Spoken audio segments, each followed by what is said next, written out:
Hello, this is Harold Smith.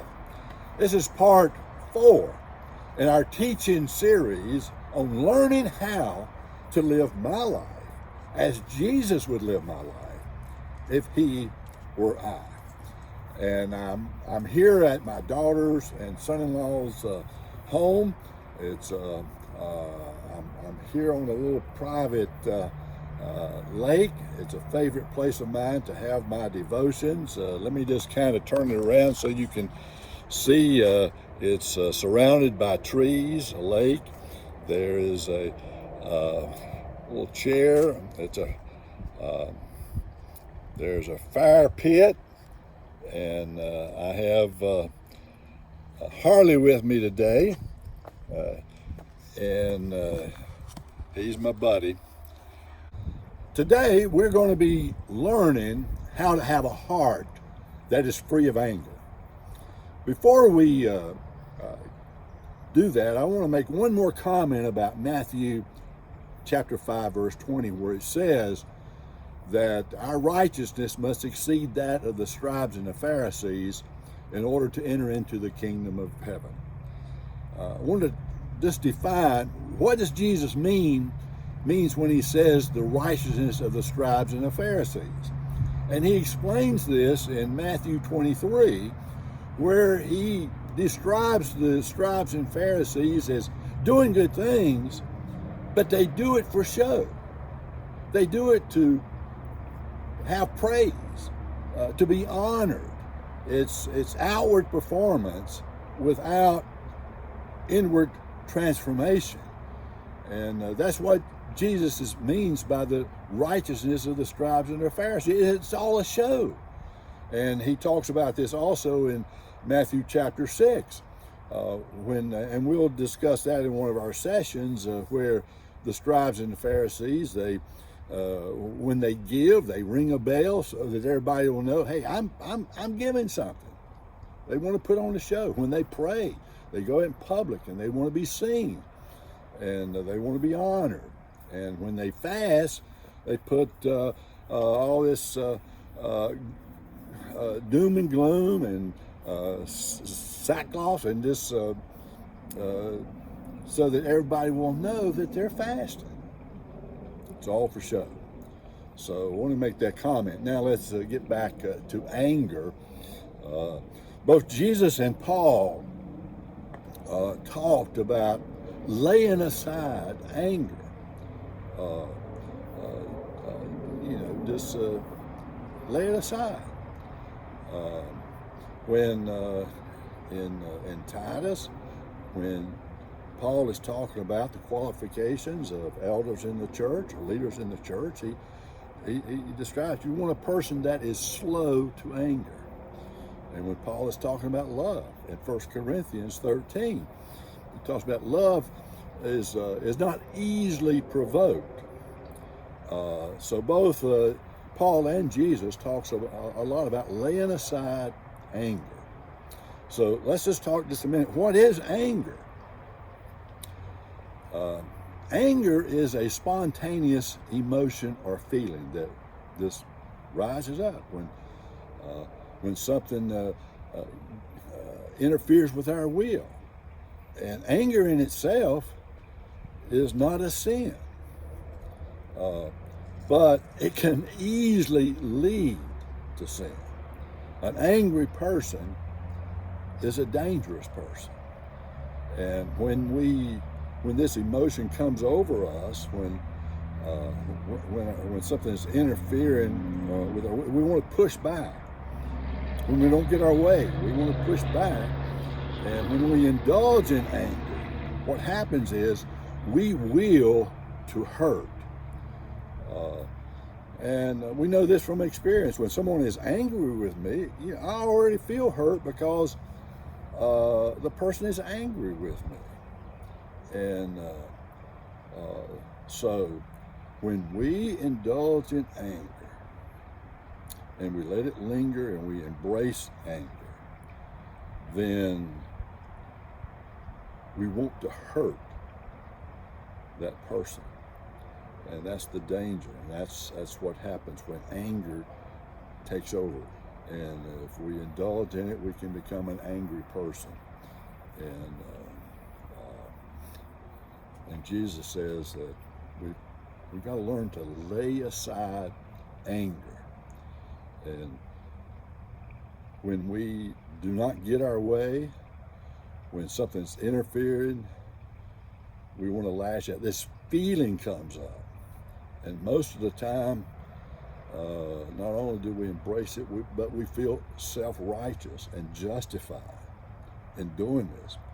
And so this is the danger of being angry. And anger can lead to some serious things, and even to murder. This is the first thing that he deals with on the Sermon on the Mount, is anger. Because before we can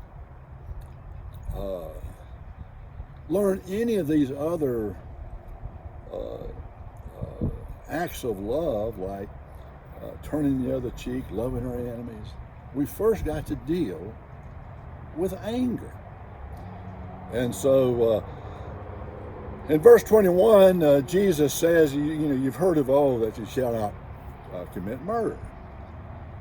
But Jesus goes on and goes behind the act of murder to the root cause, which is anger. And he tells us not to be angry to our brother. If we are angry toward our brother, we're in judgment of that. It's not good. And Jesus goes on and talks about having contempt, anger and contempt, and these are twins, anger and contempt. And when you have contempt for someone, not only are you angry with them, but you feel like that they're worthy of your anger, that they're worthless, and if they are hurt, then they deserved it. And calling people fools and having contempt for them, Jesus says that we're not to do that. And but then Jesus goes on and gives us a positive illustration, and describes the act that we should be doing. And he gives the illustration that someone is at the altar giving their sacrifice. And of course, today's society, we don't give sacrifices, but let's say that you're about to be baptized. And all of a sudden you think of someone who has something against you. And you stop, and rather than go forward with the baptism, you say, wait a minute, I got to go and make this right. And I go to my brother and I make it right. And that's the proper attitude that we are to have. We are to act with one another out of love. And the relationship that we have with one another, that's the important thing. And if we are angry at our brother, it interferes, and it breaks that relationship. And so Jesus is giving us the illustration that we're to take the step, we're to take action to protect that relationship. And if there's something angry with one another, then we should take the positive step to eliminate that anger and reconcile with one another. So Jesus gives us a clear illustration of what we're to do, what we're not to do, what we are to do. So let's just think a minute. How can we lay aside anger? How can we learn to have a heart that is free of anger? Well, we do this by going back to our the point when we surrendered our life to Jesus. Okay, if we have surrendered our life to Jesus, then it should not be a big deal for us to surrender ourselves to others. And if we get our wheels crossed, if something interferes and we don't get our way, then what's the big deal? We've already surrendered our life to Jesus, and we can learn to surrender our lives to others to protect that relationship.